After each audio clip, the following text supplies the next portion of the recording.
It's official. We are in an epidemic of TikTok gamers. Now, how am I supposed to express how I feel without sounding like I'm gatekeeping gaming? Gaming is notoriously one of the hardest things to gatekeep even if you wanted to. There's even tons of games on your phone that aren't half bad these days. And if it weren't for the fact that PC gaming wasn't so expensive, there would be tons of people PC gaming as well. But even with it being as expensive as it is blown up in popularity as of late. These things are very hard to track, but if you go to statistic websites, I visited a few of them now, you can see since 2014 we have gone from about 1.3 billion gamers on PC. 2024 we've almost hit 2 billion gamers on PC at 1.85. I can only imagine now in 2026, we've definitely crossed the 2 billion mark. I don't know if it's just me, but I felt like growing up, PC gaming was super niche. No one was really doing it. It was just me and my best friend, their crappy little rigs that our parents didn't really care about. We took nothing and we made it something with our PC rigs back in the day. I'm talking like the shittiest graphics card you can find. The shit literally looked like an extension of your motherboard in your case. Man, people these days don't know how good they have it. I remember for my birthday, my family got me a 1060 and it was like the best thing that ever happened to me. But my stepdad took it at the time and said that because of my illnesses or whatever, I had epilepsy that I grew out of eventually. He took my 1060 and he slapped it in his rig and he gave me his old 660. That shit made me upset. I'm still salty about it to this day. Stepdad, I'm coming for your ass. I know what you were doing with that. I can't believe no one in my family saw it either. Anyways, I went off topic for a second there. I don't know when this became a thing, if I'm gonna be completely honest with you. I mean, shit. Half the things I talk about on YouTube are completely made up problems anyway. But TikTok gaming has become a fad. PC gaming, a hobby that I once held dear and near to my heart. I mean, I still hold it close to my heart.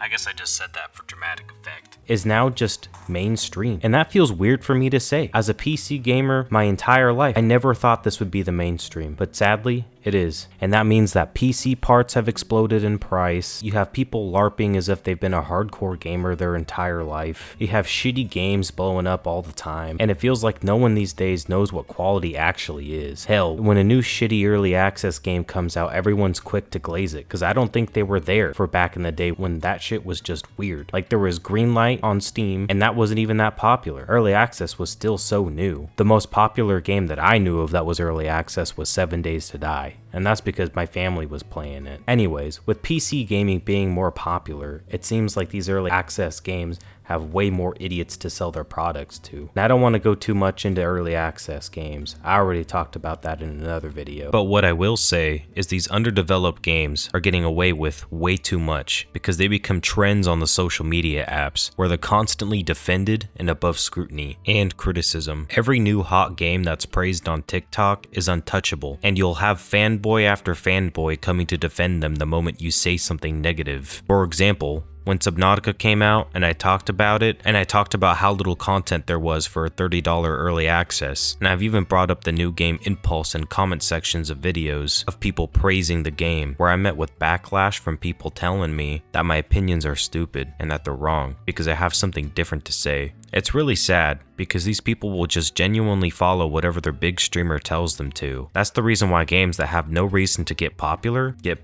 Hell, look at Sands of Sophie. I played that game for 3 hours. I couldn't bear to stomach any more of it. I won't lie, they have something very unique there, but it does not deserve to be as popular as it is. That game is a janky, buggy mess, and it was intolerable for long periods of time, even though I had a few laughs. And if it isn't the games that blow up that are intolerable, it's the content creators on the apps themselves that are intolerable. You'll be browsing TikTok and you're forced to see live stream after live stream of the same copy and paste stream putting in zero effort into their actual live stream, thinking that they're going to accomplish something. And I'm not here to hate on people's streams, I'm just here to call it how it is. And half the time, the viewers just join the streams to ask what video game they're playing. And if it isn't the TikTok streamers that are putting in zero effort, you have the streamers that are baiting engagement by presenting themselves as a lol cow online. If somebody joins the live, I get to pour ketchup on Ryan's head while he plays Fortnite. Come join! No! And in even more obvious cases of the same lol cow baiting, you have streamers that'll play games like Rockbox on Minecraft while pretending to cry, asking for donations to make their game harder. To 9 out of 10, whilst also making themselves look very tired and overworked with the caption "win equals sleep" on the screen. You'll also find this same formula for games like Elden Ring, where instead of destroying their progress with TNT, you're instead spawning like 3 Malekiths, or spawning Margits to kill their character. And it's not just the TikTok lol cow baiters that are gonna get some smoke from me. Even some of the bigger content creators that are genuinely just cookie cutter friend slop YouTubers that people watch because they thirst trap their fans. I'm talking about you, Sykkuno. I know what you're doing. Bro's genuinely a player to all his females in his fan base, and no one seems to point it out. The stuff that he does is genuinely just so corny, and I think it speaks volumes to about how the average gaming fan base has changed over time. I mean, look at Jinxie and his fan base. They're all so brain rotted. Watch any of his clips and tell me that there's an iota of anything meant for someone over the age of like 15 to enjoy.